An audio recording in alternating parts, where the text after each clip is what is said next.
Stai ascoltando Controradio.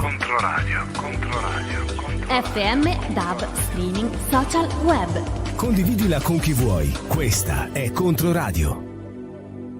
Mobilitazione, diceva Ali Rashid, e noi raccontiamo le mobilitazioni che dal territorio toscano vengono organizzate per il popolo palestinese in City Gaza, questo spazio aperto quotidianamente. Potete inviarci segnalazioni di eventi e iniziative a redazione@controradio.it. Alle 9:05 raccontiamo anche una storia, anche sui nostri canali cross mediali, dunque visibili anche sulle nostre pagine social. Vincono una borsa di studio per Siena ma non possono uscire da Gaza. La storia l'hanno raccontata su Altre Economia le colleghe Monica Pelliccia e Alice Pistolesi. Alice, che abbiamo in collegamento con noi, ben trovata, buongiorno. Buongiorno a tutti e a tutte. Insieme a Giovanna Cavallo di Ialla Stadi, buongiorno.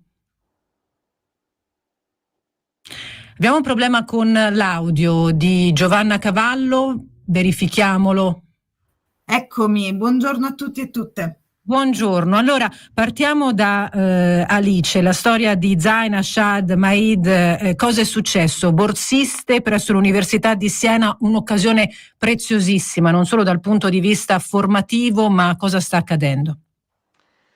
Ecco, sì, queste tre ragazze hanno vinto appunto questa borsa di studio ad ottobre con l'Università di Siena, quindi per proseguire i propri studi in economia e management, però appunto non riescono ad uscire dalla striscia. Io appunto e la collega Monica Pelliccia per Altre Economie abbiamo approfondito la questione grazie anche agli Alla Stadi, come sentiremo, e quello che è emerso appunto dall'Università di Siena, che ci hanno riferito, è che appunto l'Università di Siena di solito che cosa fa quando ci sono queste situazioni? Invia al consolato una lettera in cui appunto è scritto che la borsa di studio coprirà tutte le spese per sostenere quindi le ragazze, per sostenere l'affitto, per sostenere l'anno di studio a Siena, e questo di solito fino a un certo punto, diciamo, bastava per ottenere un visto che consentisse appunto di uscire, in questo caso dalla striscia di Gaza o anche da altre situazioni di crisi e di conflitto.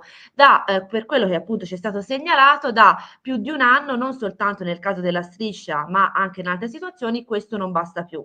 E quindi le persone non riescono poi fisicamente ad ottenere nemmeno un appuntamento nei vari consolati per poter uscire appunto dalle situazioni in cui si trovano, quindi come nel caso della striscia di Gaza, da una situazione di estrema pericolosità, quindi rischiano di morire appunto proprio in questo caso fisicamente sotto le bombe prima di riuscire a coronare il proprio sogno, che è in questo caso quello di arrivare a Siena e di poter continuare i propri studi. Quindi si tratta proprio di un vero e proprio attacco alla mobilità, soprattutto in questo caso, come in altri, in cui si vede che è proprio la burocrazia che blocca le vite umane, perché come in questo caso, ad esempio, come in altri, ma in questo caso si segnala che tutte le caratteristiche, no, che consentono un'uscita legale, quindi dal decreto immigrazione, sarebbero rispettate. Però nonostante questo, queste ragazze non riescono fisicamente ad uscire da Gaza e quindi appunto rischiano di morire prima di poter arrivare appunto a Siena.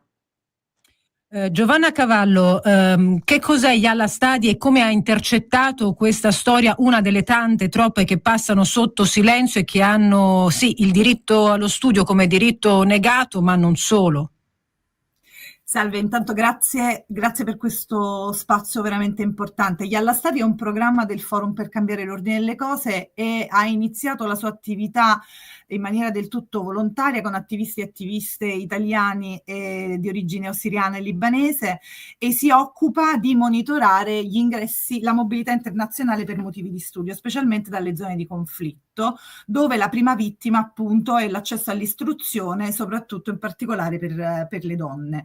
Abbiamo intercettato questo caso tramite i volontari di Watermelonis, che è appunto una rete di volontari e volontarie che stanno cercando di attivare delle relazioni personali con specifiche persone nella striscia di Gaza per aiutarle in qualsiasi cosa che c'è bisogno.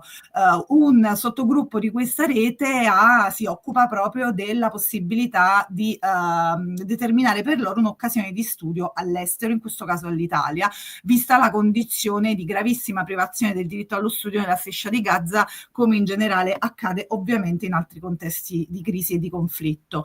Ci è stata segnalata la casistica di queste 3 ragazze per le quali abbiamo immediatamente chiesto un appuntamento all'ambasciata italiana sia del Cairo che di Gerusalemme per il rilascio del visto. L'ambasciata ci ha risposto che non è possibile procedere al riconoscimento e al fotosegnalamento delle persone perché è impossibile che possano lasciare la striscia, ma non per volontà del governo italiano, ma per una volontà del governo israeliano, che non capiamo che ruolo abbia nella relazione amministrativa tra le ragazze e il nostro governo. E per questo motivo abbiamo proposto un ricorso al TAR. È penso una novità, non penso sia stato mai fatto. Aspettiamo infatti il 3 giugno l'udienza preliminare al TAR per capire anche se eventualmente ci siano delle condizioni per chiedere anche dei danni al governo italiano, visto che non sta proponendo in alcun modo la sua autorevolezza sul governo israeliano affinché ci sia un lasciapassare o per il Cairo, quindi per l'Egitto, o per Israele, quindi passando dal valico a nord. Detto questo, ci sembra veramente paradossale anche il fatto che sia le università che il governo stanzino borse anche specifiche, come dire, dedicate alla popolazione palestinese, dedicate alla striscia di Gaza, ma poi nessuno si preoccupa se effettivamente queste persone riescono a partire. Ecco, noi stiamo cercando di mettere una pezza su questo grave vulnus che riteniamo gravissimo, non solo dal punto di vista burocratico ma anche politico, perché riteniamo che la cooperazione dal basso internazionale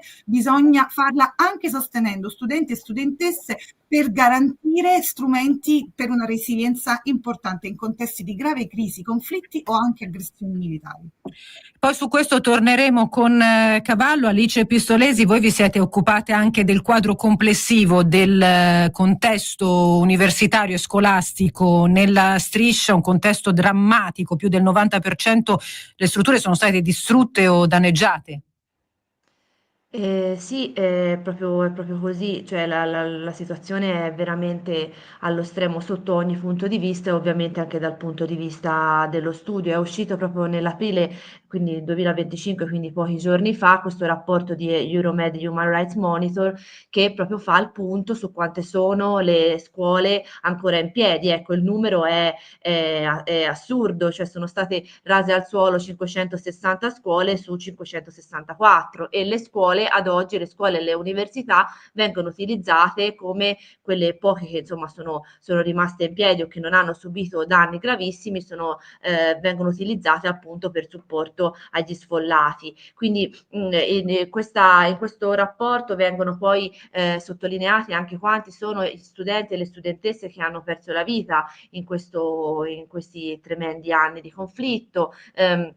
Quanti sono gli insegnanti deceduti, quanti i feriti, quindi si fa proprio anche un punto. Abbiamo intervistato anche un insegnante che fa parte di Docenti per Gaza e che ci ha raccontato insomma che anche la loro mobilitazione è quella che parte dalla richiesta di aprire dei corridoi umanitari per gli studenti e le studentesse palestinesi, un po' come era avvenuto durante la crisi ucraina, che appunto erano stati attivati questo tipo di corridoi umanitari, invece nel caso di Gaza non sono stati attivati e comunque l'attacco alle scuole non è che sia finito. Ovviamente è proprio notizia di ieri che l'esercito israeliano ha richiesto l'evacuazione di 4 scuole in un'area di Gaza City, appunto, dove si preannuncia che farà un attacco molto forte. Quindi ecco, la situazione assolutamente è ancora non è che quelle che hanno distrutto, ecco, purtroppo non saranno le ultime e quindi ecco, anche da questo punto di vista la situazione continua a peggiorare. Abbiamo pochi minuti, ma torniamo con Giovanna Cavallo di Yalla Study anche all'iniziativa del mail bombing che viene portata avanti per le 3 studentesse e non solo, perché come dicevamo creerebbe un precedente importante, adesione anche di docenti per Gaza, ma cittadini e cittadine che stanno sentendo, no, questo speciale, che volessero sostenere la mobilitazione, come possono fare? È semplicissimo, sulla nostra pagina in collaborazione con Gaza Freestyle e in collaborazione anche con la pagina di Watermelonist, basta cliccare su Instagram l'hashtag fatele partire e usciranno, visto l'hashtag molto particolare, i post tutti dedicati a questa campagna. Sulle pagine bisogna individuare il link per aprire un drive dove c'è una mail preimpostata da copiare e incollare sulla propria mail personale e inviarla sia al Ministero degli Affari Esteri e se possibile anche alle ambasciate del Cairo e di Gerusalemme. E allora, grazie anche per queste informazioni e speriamo di aver contribuito ad accendere un ulteriore microfono, una voce su questa vicenda che non riguarda solo Zaina, Saad e Maid, ma nel complesso il diritto allo studio, che è uno dei diritti umanitari che non può prescindere da quella che è la dignità e il rispetto per la dignità umana. Ringrazio Alice Pistolesi, Giovanna Cavallo, trasmissione riascoltabile e visibile anche sui nostri canali cross media. Grazie per essere state con noi, ricordiamo l'hashtag fatele partire. Stai ascoltando Controradio. FM, DAB, streaming, social, web. Condividila con chi vuoi. Questa è Controradio.